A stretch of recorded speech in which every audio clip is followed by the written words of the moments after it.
Pernah nggak sih teman-teman kita sesama trader bertanya, eh, orang yang memberikan rekomendasi, orang yang memberikan insight, backgroundnya seperti apa sih?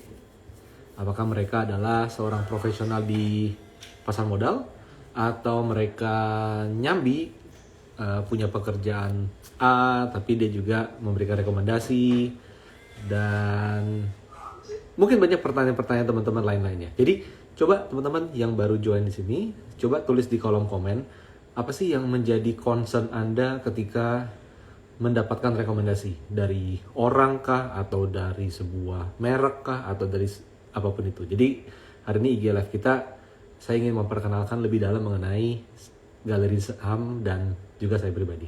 Ada nggak teman-teman? Jadi kalau teman-teman mendapatkan rekomendasi, apakah teman-teman langsung percaya gitu aja? Langsung ikutan beli kalau disuruh beli, langsung ikutan jual kalau disuruh jual, atau bingung harus ngapain gitu.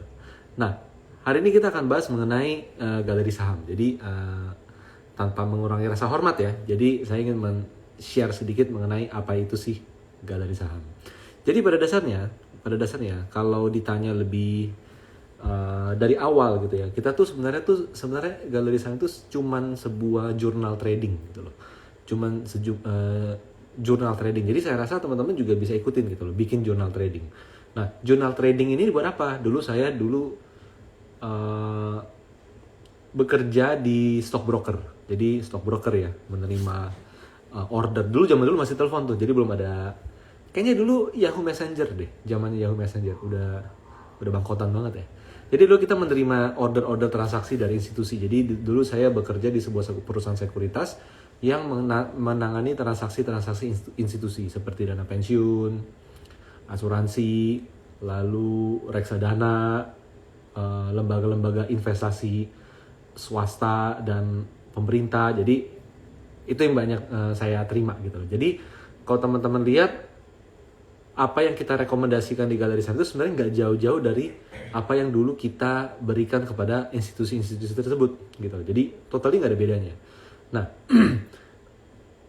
yang perlu kita perhatikan di sini adalah sebenarnya kenapa kita harus kritis menerima banyaknya rekomendasi-rekomendasi. Karena ini juga sama juga seperti nasabah-nasabah institusi juga. Mereka setiap hari di call juga sama brokernya gitu. Di call broker ada rekomendasi A, insight B, segala macam. Tapi poinnya sebenarnya bukan menerima informasinya, tapi mengolah informasinya. Jadi informasi yang masuk ke dalam smartphone kita gitu ya, sosial media kita, itu banyak gitu loh. Jadi nggak ada yang salah dengan informasi yang masuk.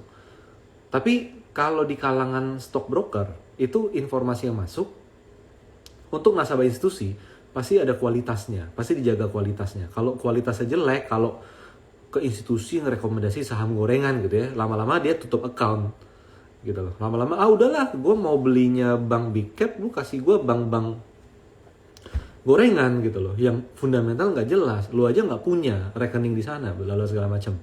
Nah, jadi itu pasti akan ditutup gitu loh, pasti akan ditutup. Nah, kita di galeri saham dulu di institusi juga menjaga hal tersebut, bahwa apa yang kita rekomendasikan itu harus sesuai dengan size dari nasabah, sesuai dengan tujuan investasi dari nasabah, dan pada akhirnya ya syukurnya kita dari sejak tahun 2009 ya, 2009 sampai 2016 itu kita terus-terusan bisa mempertahankan sebagai salah satu institutional stock brokerage yang oke lah gitu loh. Kenapa dibilang oke? Karena ada sebuah lembaga investasi yang mereka memberikan ranking. Ini broker A, broker B, broker C, lu layak buat trading di sana atau enggak? Lu gua kick, misalnya seperti itu. Dan kita masuk dalam 15 besar. Jadi 15 besar itu nasional. Jadi ya itu mungkin salah satu yang bisa teman-teman lihat. Tapi yang penting di sini sebenarnya bukan story tentang itu gitu loh. Tapi yang penting di sini adalah membuat jurnal trading. Itu sangat penting teman-teman. Karena itu di sana itu cara kita untuk improve diri sendiri. Itu penting banget. Karena nggak ada gunanya kita trading kalau kita nggak pernah punya catatan. Saya belinya A, jualnya kapan? Saya beli B, jualnya kapan? Itu kalau nggak ada catatan, kita nggak bisa nge-review. Apalagi porto kita, RDN kita, sering kita tarik, dananya ditarik, top up lagi, tarik lagi, top up lagi. Itu Itu nggak bisa, susah untuk dihitung kinerja seperti apa. Jadi pada dasarnya teman-teman sebagai trader perorangan, di sini saya rasa teman-teman semua adalah trader perorangan ya sekarang ya. Maka kita perlu punya jurnal trading. Dan itulah mengenai galeri saham, bahwa kita dulu merupakan cuman jurnal aja gitu loh. Dulu tuh zamannya kan zamannya blogging ya. galerisaham.wordpress.com. Teman-teman kalau mau lihat silahkan, itu websitenya ada, galerisaham.wordpress.com. Itu very first time kita di sana. Nah, jadi jurnal-jurnal tersebut akhirnya kita dulu untuk konsumsi pribadi, untuk improvement diri lah, sebentar ya. Sebenarnya awalnya bikin jurnal itu karena diomelin nasabah. Diomelin gitu loh. Lu yang bener aja lu, gitu kan. Akhirnya kita belajar.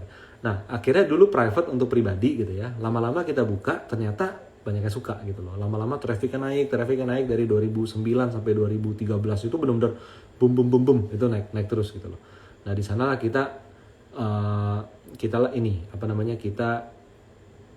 di sanalah kita mulai bisa menjangkau individu atau trader individu atau retail gitu loh. Karena apa? Karena saya sepanjang berkarir saya nggak bisa memegang nasabah perorangan karena kita menangani transaksi institusi. Nggak boleh tuh. Yuk temen misalnya buka rekening dong di lu dong. Nggak bisa gitu loh. Kenapa? Nggak bisa menerima institusi. Nggak bisa menerima non institusi. Jadi itu dia mengenai kurang lebih apa yang perjalanan dulu ya mengenai galeri saham. Tapi yang poin paling penting di sini apa sih teman-teman? Sebenarnya poin paling penting di sini adalah sebenarnya apa yang saya lihat dari institusi itu sendiri. Bahwa kita kalau jadi pengelola dana atau kita mengelola dana sendiri, itu tanggung jawabnya itu gede banget. Jadi kita harus pertama memberikan insight, analisa, rekomendasi itu yang benar gitu loh, yang benar. Jangan sampai asal-asalan. Karena apa? Kalau sampai kita ngomong asal-asalan atau asal-asalan dengan meyakinkan, itu yang paling bahaya kan. Punya modus di belakangnya, tapi kita bisa menyampaikan dengan meyakinkan. Orang ujung-ujungnya beli. Ketika orang beli, dana pensiun teman-teman, tiba-tiba ngebeli saham yang bobrok. Sekarang bagus, tapi tahun depan bobrok.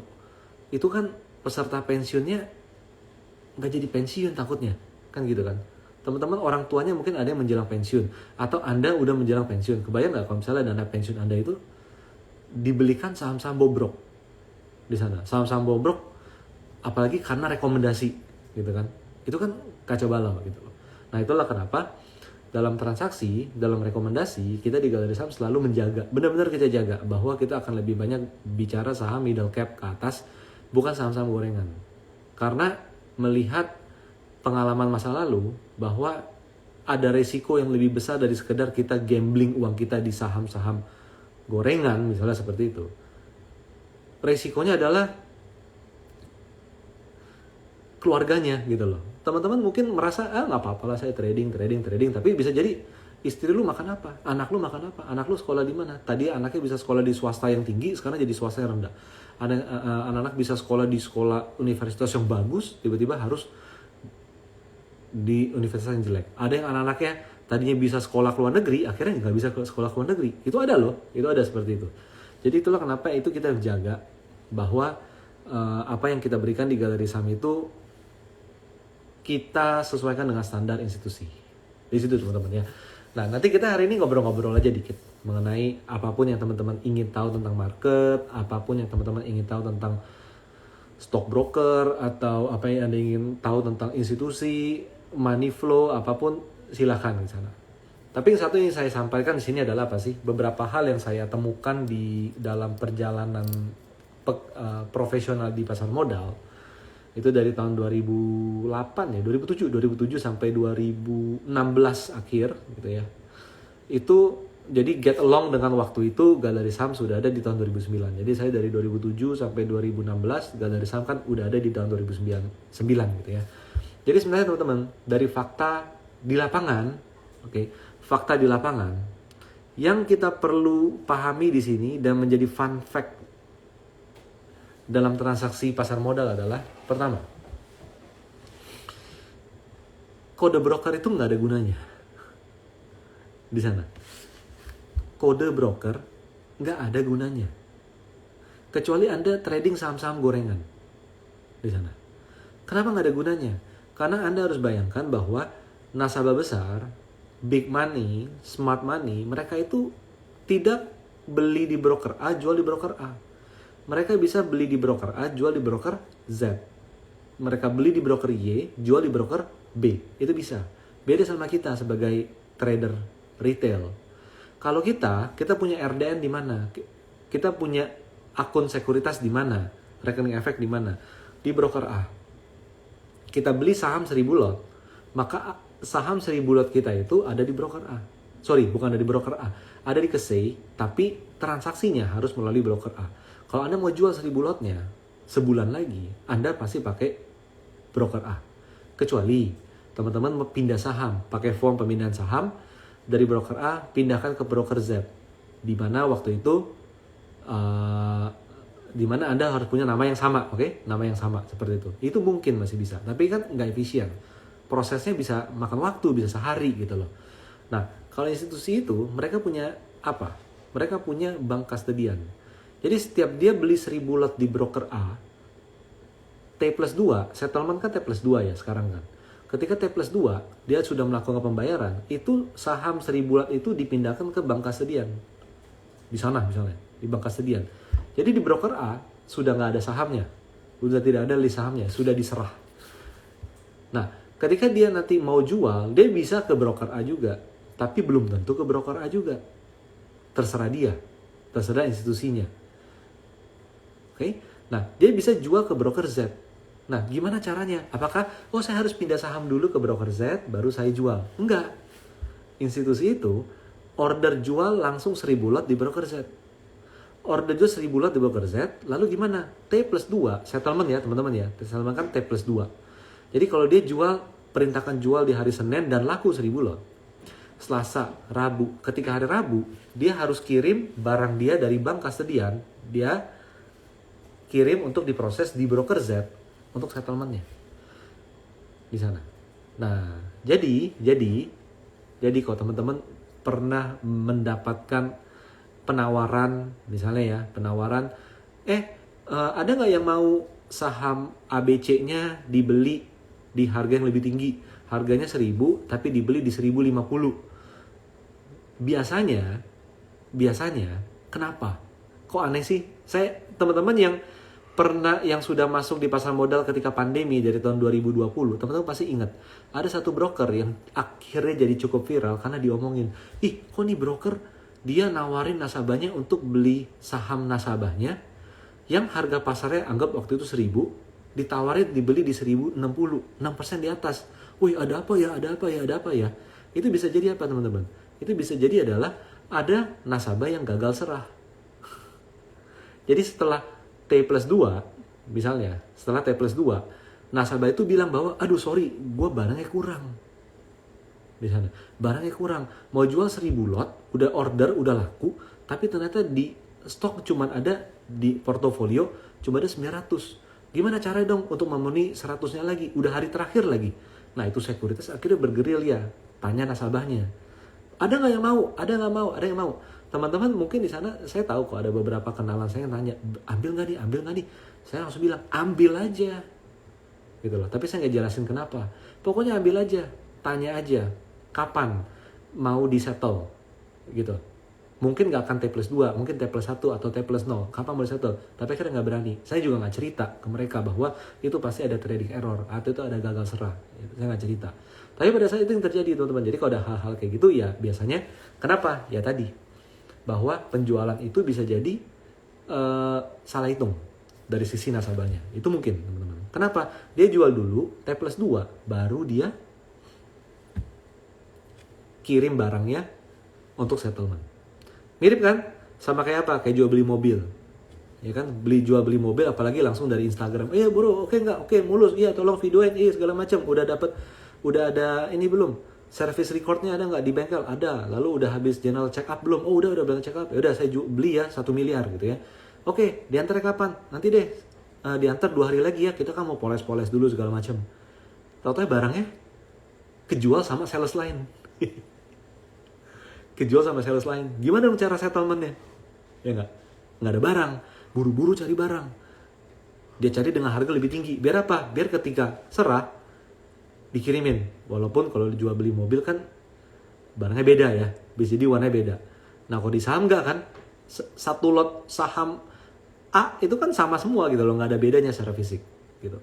Bedanya apa? Kalau gagal serah, sampai gagal serah, nasabah gagal serah, sekuritas tidak turun tangan, sekuritas juga gagal serah, itu sekuritas disuspend, nggak boleh transaksi sampai beres. Itu merusak nama sekuritas. Nah itu dia. Jadi ini agak melenceng kemana-mana. Tapi pada dasarnya kode broker itu nggak penting. Karena apa? Kalau kita trading di saham yang wajar, yang normal, bukan gorengan, kode broker itu jadi nggak ada gunanya.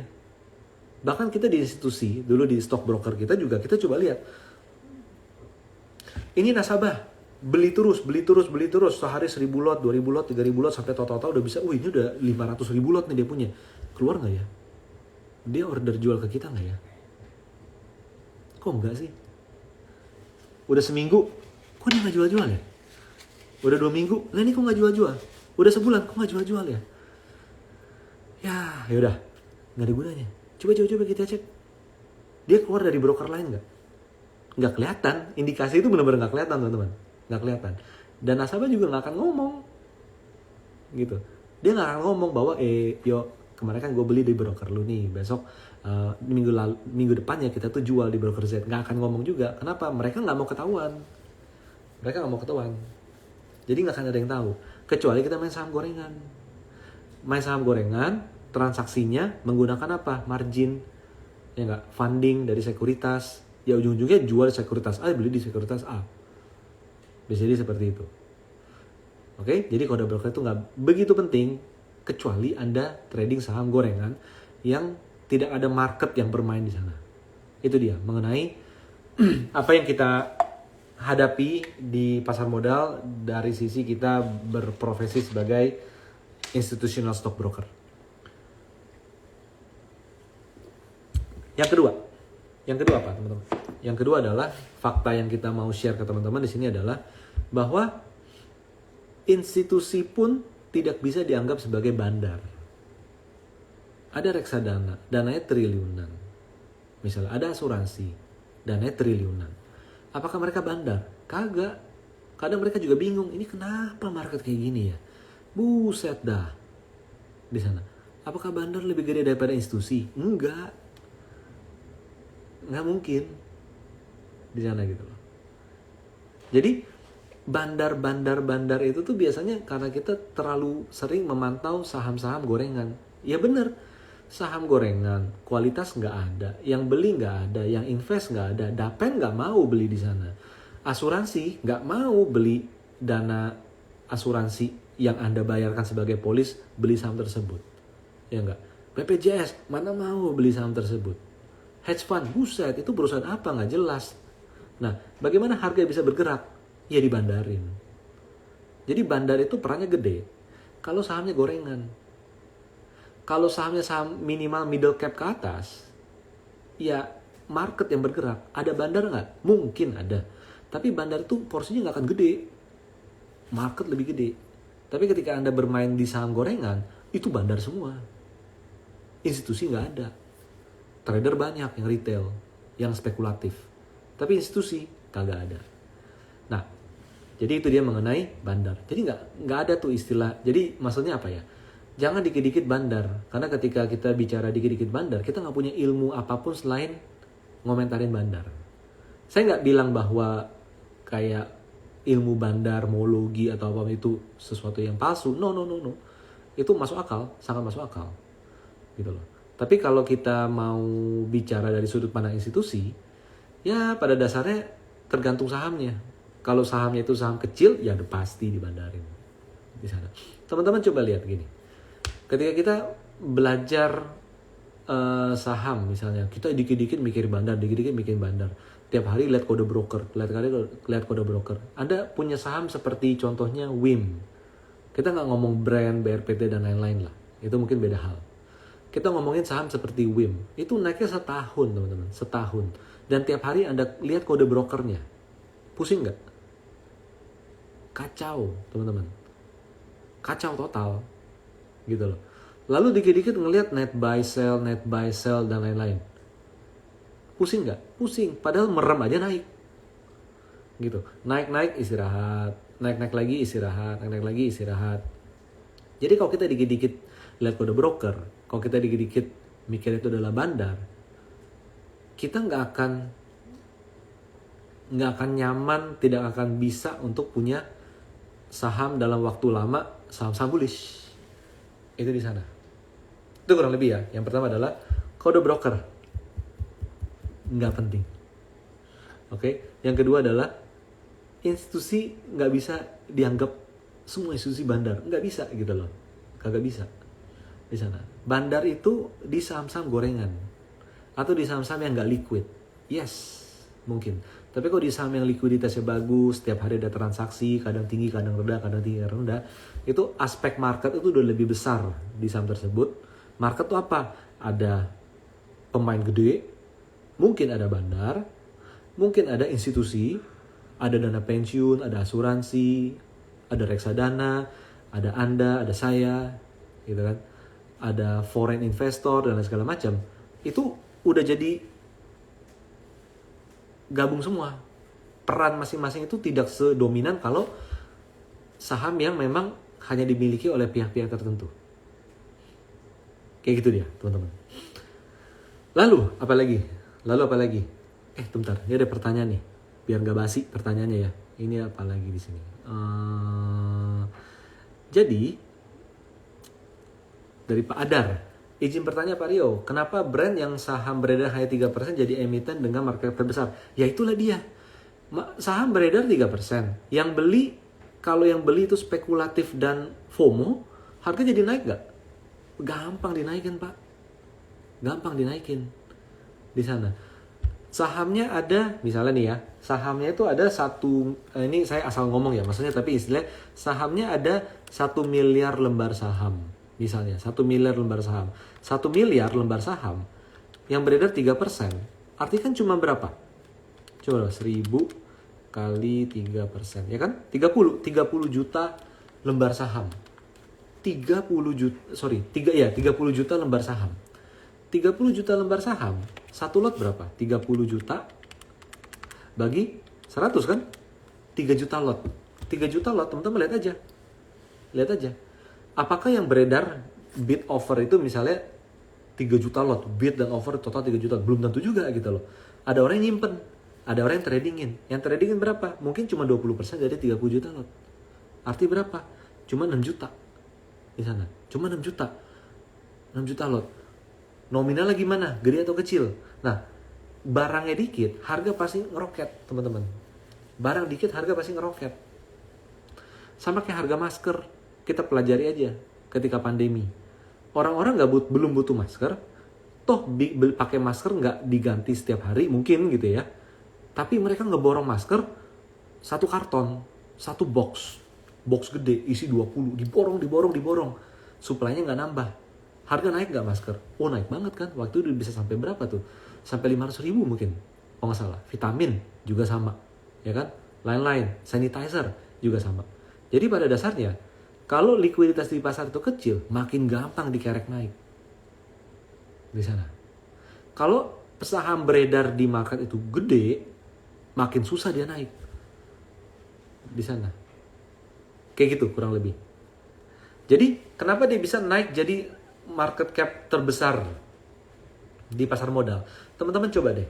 Saya coba grafik di sini. Teman-teman ingat gak ada saham dulu kodenya adalah... Udah gak ada ya? POL. POLL. Udah gak ada lu POL.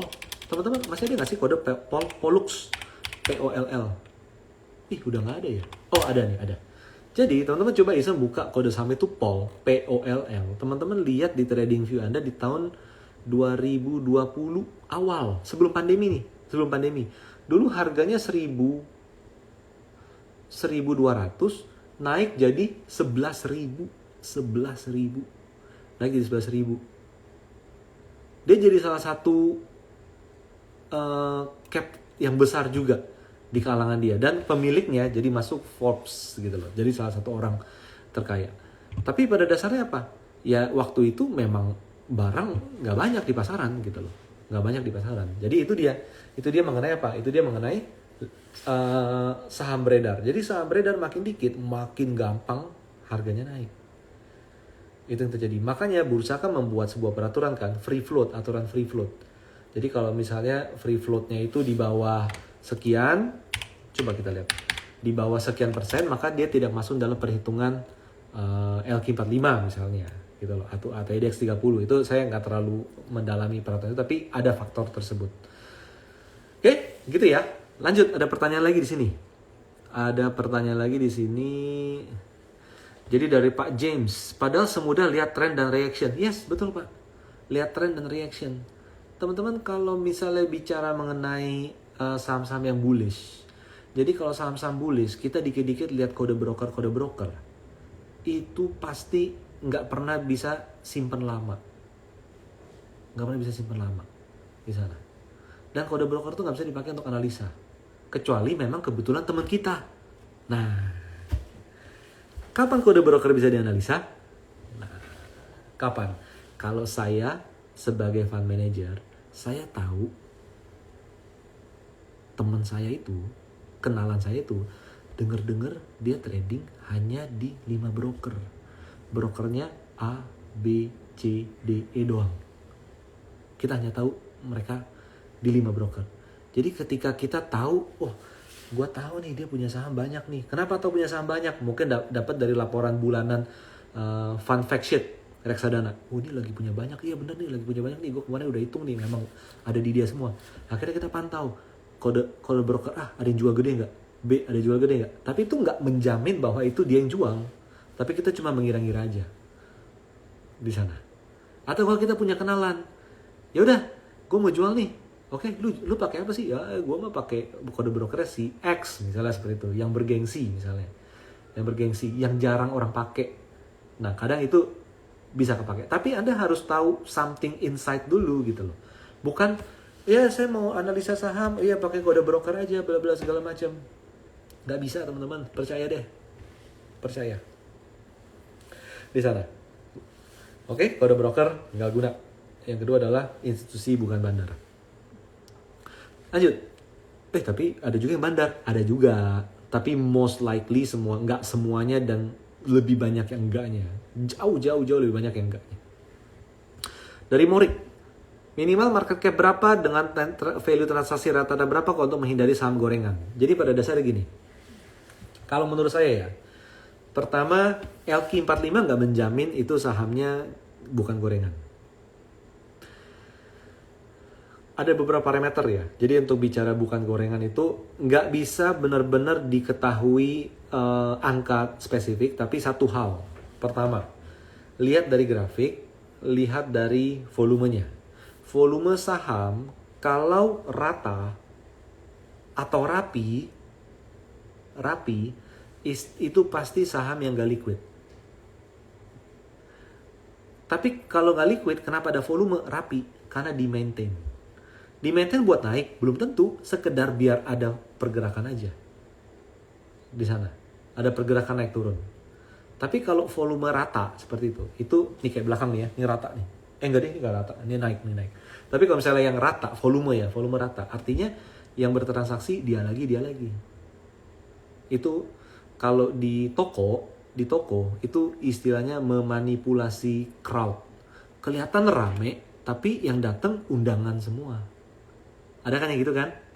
Kelihatan rame nih, gila tuh. Itu toko baru gila rame banget, tapi yang datang undangan semua. Setelah undangan kelar, sepi. Itu sana. Itu mengenai volume. Yang kedua sebenarnya dari market cap. Jadi pada dasarnya kalau market cap sebuah perusahaan itu sudah let's say sudah 500 sudah 1 triliun ke atas. 1 triliun saham beredarnya berapa? 1 triliun market cap, lalu di market value-nya itu mungkin outstanding shares-nya mungkin 30%, artinya dari 1 triliun 1000 miliar ya, 1000 miliar 300 miliar di market, 300 miliar itu akan sangat sulit untuk digerakin oleh satu pihak. 300 M loh.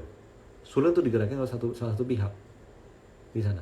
Kecuali misalnya market cap 1T tapi saham beredarnya cuma 5%. Ya kan? 1000 miliar market cap 1 triliun tapi saham di market ditransaksiin cuma 5 miliar. wah itu gampang dinaikin di sana. Jadi intinya menurut saya kalau market cap udah di atas 1 triliun relatif di atas 1T, dan volumenya itu bukan volume yang rata, juga bukan volume yang ompong-ompong. Itu pada dasarnya kita sudah bisa relatif menganalisa saham apa adanya, teman-teman. Apa adanya. Jadi kalau technical dia bentuknya cup and handle, ya potensi naik ya, memang pada dasarnya potensi naik. Tapi kan ada tuh yang turun lagi segala macam. Nah, lihat faktor lain. Pas lagi breakout, totonya the Fed naikin suku bunga. Ya kan beda cerita gitu loh. Oke. Jadi akurasi itu di market tuh nggak ada yang 100%, anggap 70%. Mau technical, anggap 70%. Fundamental, analis fundamentalnya apa benar semua? Kagak juga. Kagak juga. Terlihat benar, bisa. Tapi apakah benar? Belum tentu. Di sana. Anda bikin bisnis sendiri, apakah dijamin 100% untung? Enggak juga. Anda beli franchise pun yang rame, yang laris, buka franchise di tempat Anda belum tentu laku juga. Bisnis real aja nggak ada yang 100%. Fundamentalnya nggak ada yang 100%. Technical sama, nggak ada yang 100%. Di sana. Jadi kalau teman-teman mau cari yang 100%, tips saya nih ya. Kalau teman-teman mau cari yang kepastian 100%, Anda masuk ke industri otomotif aja. Kenapa? Udah jelas. Mobilnya 2000 cc. Pakai turbo. Twin power turbo. Powernya berapa? Powernya 300 HP. Kalau lari maksimum bisa berapa? 250 km per jam. Udah, itu udah eksak. Itu udah jelas. Gigi 1 sampai 60, gigi 2 sampai 80, gigi 3 sampai 120 kecepatan kilometer per jam. Itu udah eksak, teman-teman. Itu tempatnya. Tapi kalau bicara di stock market, Anda berhubungan sama orang. Bicara berhubungan sama orang itu nggak ada yang pasti di sana. Bicara stock market, lihat jalan raya. Ada mobil, ada motor, ya kan? Ada apa lagi? Ada gerobak, ada sepeda, apapun. Pasti ada aneh-anehnya. Ada truk, ada bis, pasti ada sesuatunya, ya kan? Tapi kayak di Indonesia, lihat aja di luar negeri juga ada kecelakaannya. Jadi itu faktornya yang akan kita resiko atau konsekuensi kita harus hadapi kalau hubungan kita dalam psikologi dan manusia. Di stock market juga seperti itu. Oke, lanjut. Apalagi ya? Oh, di pertanyaan dulu ya di sini ya. Jadi market cap, jadi coba di atas 1T lah, di atas 1 triliun. Nah, dari Pak Wendy IG, inget Paul. Nah, itu dia Pak, Paul ya Pak ya. Paul sama Sliss. Saya nggak bicara mengenai perusahaannya, saya nggak bicara mengenai bisnisnya bagus atau jelek, nggak. Saya nggak ngomong gitu. Cuman pada dasarnya bisa terjadi seperti itu. Kenapa? Karena likuiditasnya rendah gitu loh. Saya nggak bicara, teman-teman, apa yang saya omongin tadi, emiten-emiten, saya nggak bicara, oh ini perusahaan apa sih, nggak jelas. Bukan gitu ya. Anda bisa tahu perusahaan-perusahaan apa. Namanya juga besar juga. Tapi kita bicara harga saham, itu kan tergantung market. Di sana. Tergantung market. Nggak liquid, ya gampang naik. Gampang turun juga. Iya ya, Sliss ya. Dulu Sliss harganya sempat di 180, naik sampai 6.000. Dari 6.000 naik sampai 14.000. Wah. Nggak liquid pasti. Lanjut ya. Lanjut. Nah, ini pertanyaan bagus banget di sini. Ini yang mau saya share untuk di poin ketiga. Yang pertama tadi apa? Yang pertama adalah kode broker nggak ada gunanya. Yang nomor 2 adalah institusi itu nggak serta-merta Anda anggap sebagai bandar. Enggak. Mereka adalah investor juga.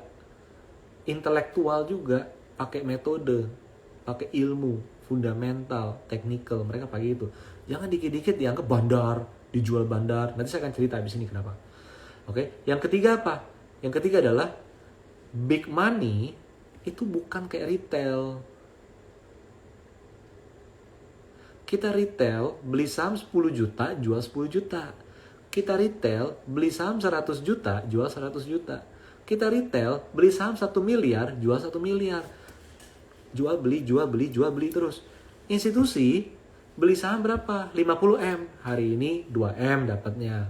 Minggu depan 5M dapatnya. Dikumpulin jadi 50M. Habis 50M langsung digebuk ke bawah market. Enggak. Kita sebagai mentalitas retail yang beli 100, jual 100, kita menganggap institusi juga beli 20M, jual 20M. Enggak gitu-gitu amat. Di sana. Nggak gitu, percaya deh, nggak gitu-gitu amat. Institusi dengan dana kelolaan, misalnya anggap 1 triliun deh, 1 triliun dulu lah. 1 triliun. 20%-nya di saham, ada 200 miliar. Apa iya 200 miliar beli saham, beli, jual, beli, jual. Lihat kode broker AA lagi beli, ikutan beli 200M, habis itu jual. Come on. Enggak. Kalau dianggap iya, itu pembodohan publik, teman-teman. Gak mungkin. Jadi dia beli saham 100M, mungkin ada yang dia tradingin jangka pendek, paling juga 10%. Sisanya untuk apa? Untuk benchmark dengan indeks. Contoh reksadana. Kinerja gue harus at least sama kayak IHSG. Kalau gue trading, uangnya 100M sekali beli saham, 300M sekali beli saham, gimana caranya ya ada gue nyangkut di sana? Akhirnya dia harus membeli dalam jangka yang lebih panjang. Outlooknya panjang. Dalam setahun 2 tahun terakhir seperti apa? Saya beli, cicil beli. Untuk mendapatkan alfa. Alfa itu apa? Kelebihan kinerja dari IHSG. IHSG segini, dia pengennya lebih tinggi dikit. Nah, disitulah dia melakukan transaksi jangka lebih pendek, momentum trading. Itu paling juga cuma 10% dana mereka kok di sana. Jadi institusi itu bukan retail. Retail tuh gebuk kanan, gebuk kiri. Institusi nggak kayak gitu. Ada nggak kayak gitu? Ada juga. Tapi lebih banyak mana? Lebih banyak yang ke long term, teman-teman. Jadi mereka bukan trader, apalagi pakai margin kayak retail. Nggak. Nggak seperti itu ya. Nah, itu menjawab pertanyaan dari Pak Edi Suprapto. Institusi trading apa investasi mereka? Gitu ya. Pada dasarnya mereka akan lebih ke jangka panjang kok. Akan lebih ke jangka panjang atau at least momentum. Selama momentumnya bagus, ya ikutan terus. Oke, lanjut ya teman-teman ya. Dari Pak Kwang Chen. Pak, jadi kalau mau invest di BCA masih oke nggak? Sekarang gini Pak, pertanyaannya Pak. Bapak yakin nggak simpan saham di BCA? Ini karena ngomong BCA, jadi kita pakai common sense saja. Nabung di BCA nggak? Ambil KPR di BCA nggak? Gitu kan? Ambil KKB, kendaraan bermotor di BCA nggak? Anda pernah bandingkan nggak dengan bank lain? Lebih enak mana? Ambil di BCA kredit atau di bank lain contohnya. Nabung, lebih nyaman mana? Nabung di BCA atau di bank lain? Oh, saya di BCA prioritas misalnya gitu kan, yang atas. Atau soliter yang lebih tinggi lagi, yang 5M ke atas. Nah, lebih enak mana? Di priority banking dia atau bank lain? Anda bisa lihat dulu gitu loh. Teman-teman bisa lihat dulu sense-nya. Akan sulit bagi kita untuk bicara invest masih oke atau enggak kalau kita nggak pernah pakai produk mereka. Itu di sana. Dari sana kita akan bisa melihat komparasi. Saya bisa bilang bahwa oh ini lebih bagus nih, yang ini lebih bagus, ini lebih bagus, misalnya gitu. Nah, dari sana baru kita bisa lebih yakin. Yang kedua, lihat laporan keuangannya. Laporan keuangannya positif enggak? Tumbuh terus enggak? Fundamental itu bukan melihat sekarang bagus atau jelek, murah atau enggak. Tahun depan lebih bagus atau lebih jelek. Jadi satu hal, Anda ditawarin tanah, rumah. Pasaran rumahnya 5M. Anda ditawarin 2M. Murah nggak? Murah. Kalau di saham, PR-nya cuma 1 itu. Atau PR-nya 0, PBV 0, PBV 0,5. PR-nya cuma 2. Wah, murah banget. Kalau Anda bicara rumah, berani nggak beli itu? Pasaran 5M ditawarin 2M. Berani nggak teman-teman beli? Nih gue beli cash. Murah loh. Nggak berani. Kenapa? Langsung mikir kan. Ini jangan-jangan bekas pembunuhan nih. Ini banyak hantunya nih. Atau ini surat-suratnya nggak jelas nih. Nggak lengkap nih. Anda bisa pikir gitu kan. Kenapa nggak mikir gitu di saham? Kesannya semua yang per di bawah 1 itu pasti murah. Kan gitu, nggak gitu juga. Kalau bicara itu menjadi patokan, maka BCA PBV-nya itu BCA let's say 5, maka BCA itu akan turun jadi PBV 2. Masuk akal kayak gitu. BCA akan turun jadi PBV 2, nanti ada saham lagi PNBN, PBV 1, bakal naik jadi 5. Enak banget hidup. Enak banget hidup kalau kayak gitu. Ya kan? Apakah dengan demikian Anda berpikir bahwa kalau di Jakarta, rumah di Menteng berapa? per meternya 100 juta. Oh oke, artinya ini mahal nih. Karena kalau pasaran di mana? Di Bekasi misalnya, semeternya saya nggak tahu berapa, 10 juta misalnya seperti itu. Artinya rumah-rumah di Menteng Jakarta itu bakal turun 90%. Nanti rumah-rumah di Bekasi akan naik 100%. Aneh gak sih? Aneh gak? Ataukah yang mahal akan selalu mahal, yang murah bisa jadi lebih mahal, tapi belum tentu bisa ngimbangin yang mahal tadi. Kan gitu kan? Lihat saham juga sama. Itu kemahalan. Ini ngomongin BCA nih, teman-teman. Ngomongin BCA. Saya di stock market dari tahun 2004. Dari 2004 saya di stock market. 2007 ya kalau nggak salah. 2008 itu saya masuk ke institutional stock brokerage. 2017 saya benar-benar independen di galeri saham. Sampai sekarang. Dari zaman dulu 2004 semua orang teriak BCA paling mahal. BNI paling murah. Sekarang dengar gitu nggak? Tiap tahun kalau ngomongin BCA, semua orang komennya paling mahal. Ih mahal itu paling mahal tuh. Mandiri lebih murah, BRI lebih murah, BNI itu paling murah dan segala macam. Oh BNG lebih murah lagi, PBV 0, habis BNG apa? Ada PNBN.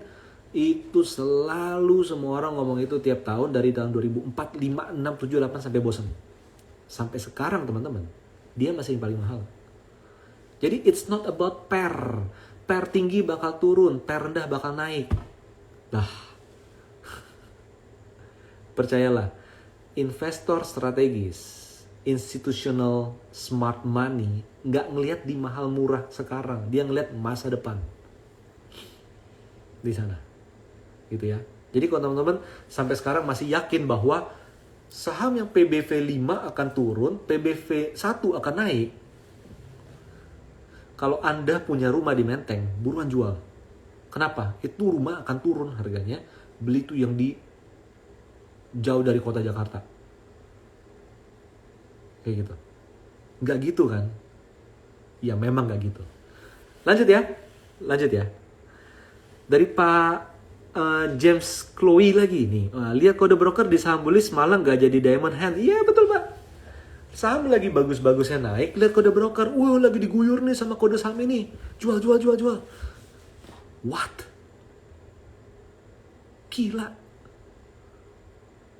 Logika dari mana? Teman-teman. Saham kalau udah naik, nggak ada yang perlu dilihat kode brokernya. Kecuali saham gorengan. Kalaupun saham gorengan, Anda harus tahu siapa yang bertransaksi di siapa. Yang lebih gila lagi adalah kalau kita berpikir, kalau gitu gue harus kenalan nih. Gue harus kenalan sama bandara nih. Enak aja. Bandar butuh Anda untuk jualan. Bukan untuk ngangkat rame-rame. Ingat itu. Bisa diikuti? Bandar butuh Anda untuk exit, bukan untuk ajak beli rame-rame. Setuju nggak? Tulis di kolom komen. Kalaupun Anda diizinkan beli, gitu ya, izinkan beli. Contoh. Saya dulu ada cerita di ketika pandemi tahun 2021, ada sebuah saham naiknya gila-gilaan, bener-bener naik gila-gilaan. Saya nggak akan sebut kode sahamnya apa. Naiknya gila-gilaan sampai ribuan persen. Ketika waktu sudah tahun 2023 awal, saya ketemu dengan teman saya yang dia cerita, iya nih gue kemarin ikutan tuh saham itu tuh. Gila, untungnya gilaan tuh. Beli 300 juta, itu gue sampai ini minta nanya ownernya. Nanya ownernya, boleh nggak ikutan? Boleh. Itu naik gila banget. Lu jual di mana? Nah itu dia. Ada lock up periodnya. Ngerti nggak teman-teman? Lu mau opportunity gue? Ada lock up periodnya ya. Jadi dari harga, let's say dari harga 200 naik jadi sampai 2000 gitu ya. Dia nggak bisa jual. Kenapa? Di lock. Gitu. Di lock. Dari 2000 dijual, dari ke 3000 nggak bisa dijual. Dia baru jual kapan? Dari 3000 turun. Dia baru bisa jual mungkin average-nya di 500. Lu mau ikut saham gua? Boleh deh. Berapa uang lu? Gede nggak? 5 juta? Nggak mau, ngapain? 500 juta? Nggak mau, ngapain? 1M lah minimal. Lock up ya. Di lock ya. Nggak boleh jual ya. Kayak gitu.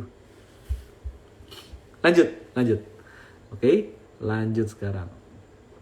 Jadi itu dia teman-teman. Jadi kalau sekedar summarize dulu bahwa di dalam perjalanan saya sebagai dulu kita di tahun 2011 juga kita membuat sebuah tim institusi. Jadi saya mulai dari sebuah tim institusi, tapi di tahun 2011 saya sama salah satu partner itu membuat institutional stock brokerage di dalam sebuah broker swasta di Indonesia. Jadi kita menangani transaksi institusi yang lebih intens, skalanya lebih besar lagi dibandingkan yang di awal-awal. Jadi pada dasarnya kode broker itu tidak penting kalau kita membeli saham yang benar. Yang kedua adalah jangan anggap institusi adalah bandar. Enggak kayak gitu-gitu juga. Gitu ya. Itu yang nomor 2. Yang ketiga apa ya tadi? Kok saya jadi lupa ya? Ya, yang ketiga adalah institusi itu nggak kayak retail. Retail tuh beli 100, jual 100. Institusi itu belinya 1000. Mungkin jual-jual cuma 5, 50, mentok-mentok di 100. Sisanya lebih ke jangka panjang. Yang bener aja beli saham 100 miliar, di tradingin. Ngarep-ngarep one day trade lagi. Come on. Nggak gitu loh. Di sana. Karena mereka originalnya lebih jangka panjang. Jadi 3 itu. Sekarang saya mau cek pertanyaan-pertanyaan lagi. Oke? Pertanyaan-pertanyaan lagi. Dari Bu Siska. Susah kalau kode broker bandar selis saja pakai lebih dari ngomongin saham ya. Oke, bandar XXX gitu ya. Pakai lebih dari 20 RDN. Gak mungkin cuma pakai 5 sekuritas. Nah, that's it. Jadi, punya RDN banyak itu tidak dibutuhkan oleh kita sebagai retail. Kita cukup butuh 1-2 doang. Kenapa? Siapa sih mau mantau kita? Kagak ada.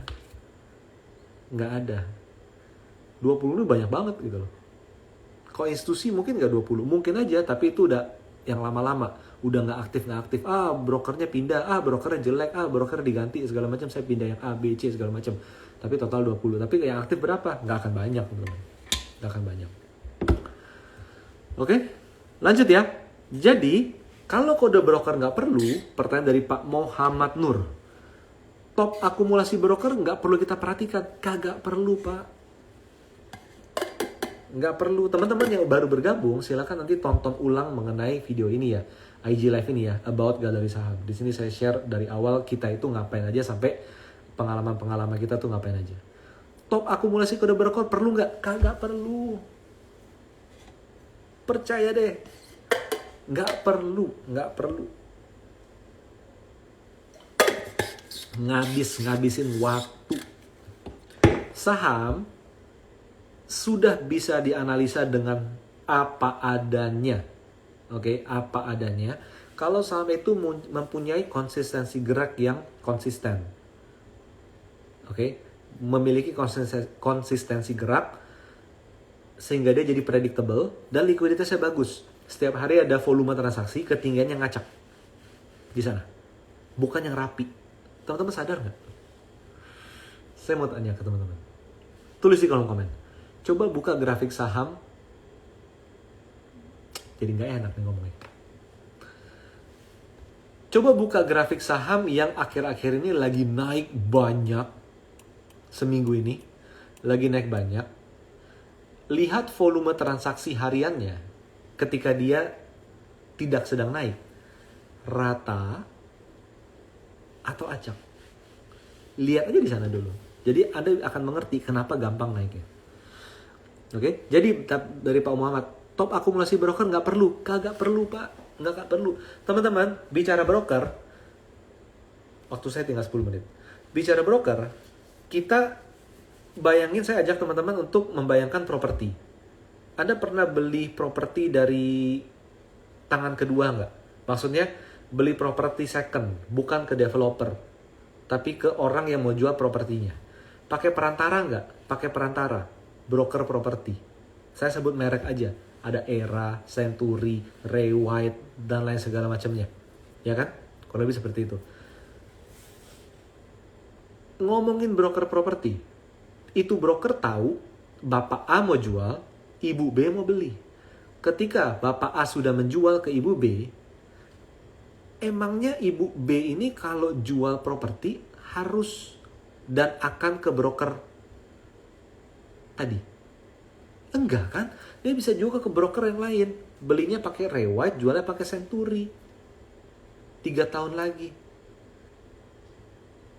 Kan gitu. Si Bapak A yang jual rumah, dia mau beli rumah lain, apakah harus pakai broker yang sama? Kagak. Dia bisa beli pakai broker entah yang mana yang lain. Saham kan juga gitu.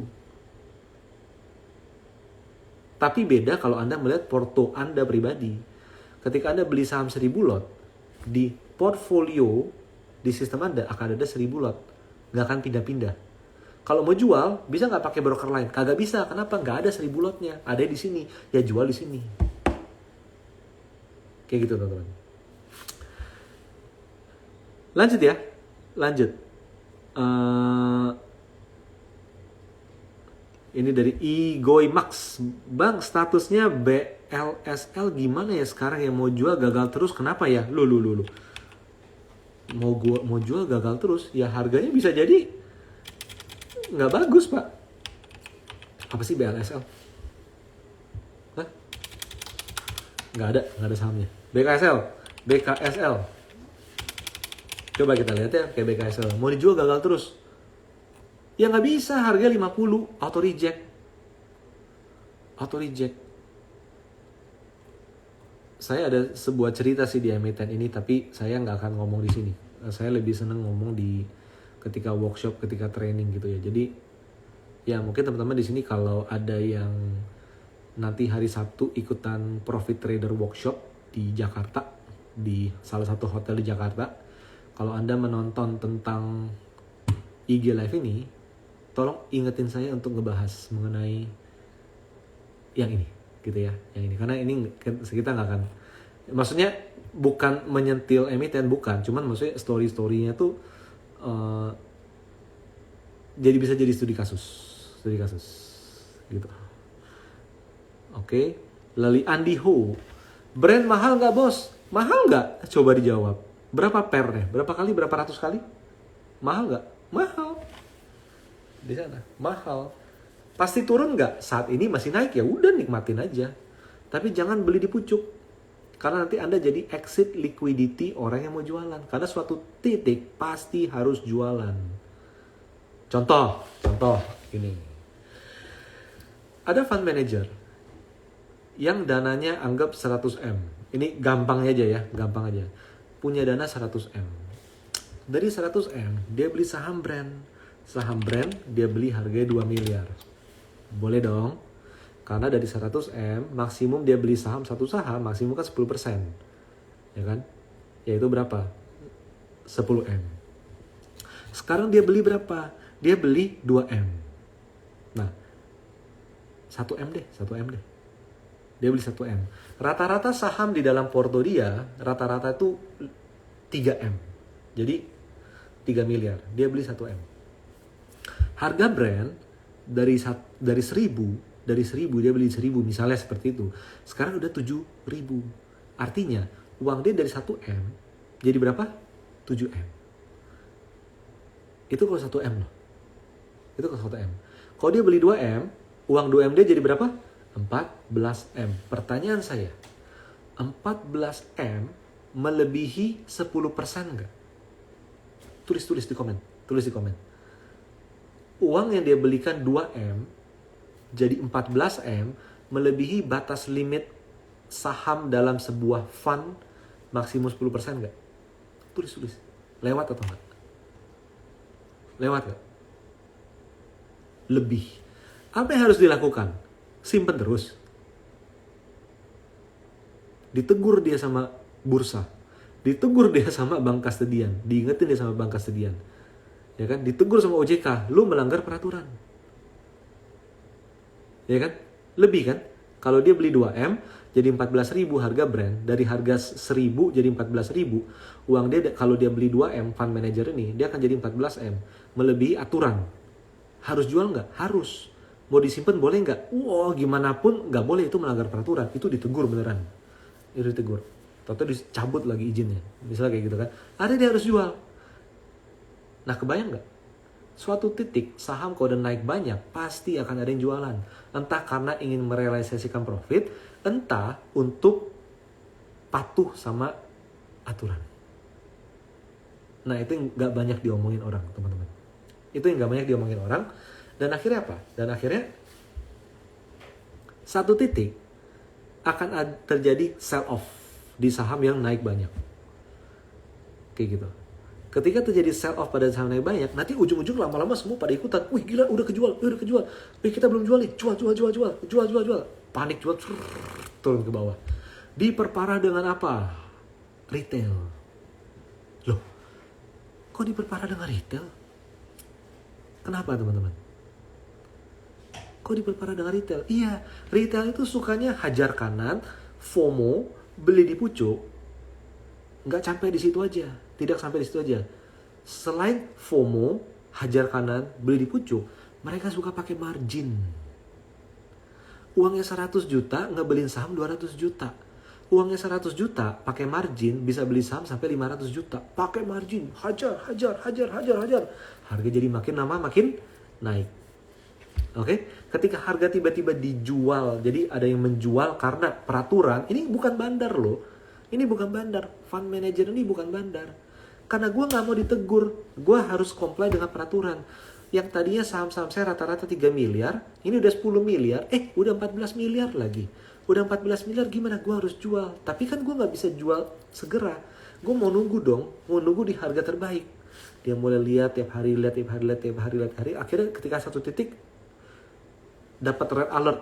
Lu harus jual hari ini karena lu udah melanggar peraturan 5 hari misalnya. Misalnya kayak gitu. Dijual deh sama dia. Kalau nggak lu lapor, lu dipanggil sama otoritas dan segala macam. Dijual. Ketika dijual harga turun, Anda beli di pucuk pakai margin. For sale nggak? Margin call nggak? Jadi siapa yang ngerusak harga? Ya kadang retail sendiri. Bukan institusi. Kenapa? Regulasi. Di situ. Salahin regulasinya. Ya, nggak gitu-gitu juga kali. Jangan nyalain eksternal. Regulasi itu ada untuk membuat pasar modal lebih bergairah. Percayalah itu. Kayak gitu ya. Oke. Nah, itu dia teman-teman. Itu dia. Jadi ini ada yang bertanya nih, Mas apakah ada kelasnya? Jadi kita kelas itu kelas terakhir udah lewat ya, 5 days challenge, portfolio makeover for maximum profit itu dari tanggal 27 sampai tanggal 1 Desember, 27 November sampai 1 Desember, itu udah kelar. Jadi kita udah gak ada event online di tahun ini. Ada yang terakhir adalah di hari Sabtu, itu Profit Trader VIP Workshop, tapi itu khusus hanya untuk member galeri saham, member Profit Trader. Itu akan diadakan di hotel hybrid gitu loh. Jadi mungkin saya rasa udah nggak akan ada kesempatan teman-teman untuk ikutan, tapi nanti let's see aja tahun depan seperti apa.